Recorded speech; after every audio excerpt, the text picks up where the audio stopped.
Good afternoon, I'm Malcolm Jordan and this is your midday news fix for Tuesday the 14th of May.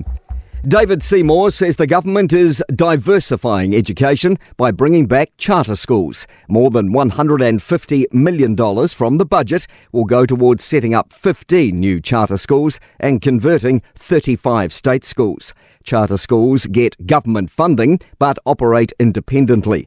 They were abolished by the Labour-led coalition in 2018.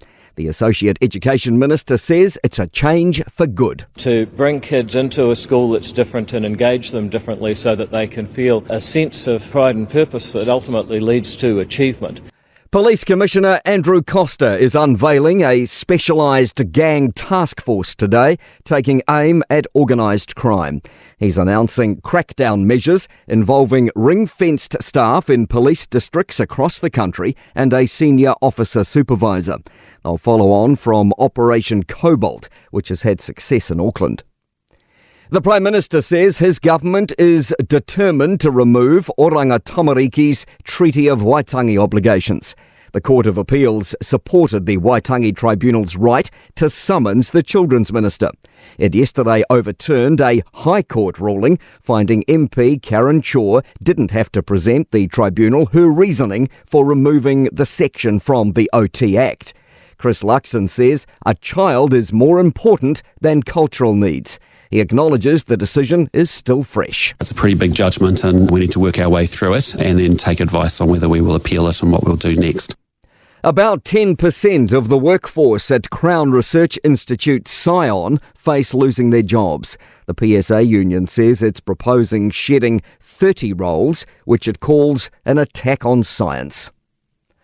The French High Commission is telling people in New Caledonia to keep indoors. There's been rioting overnight in the capital city of Noumea with clashes between police and demonstrators. The international airport is closed.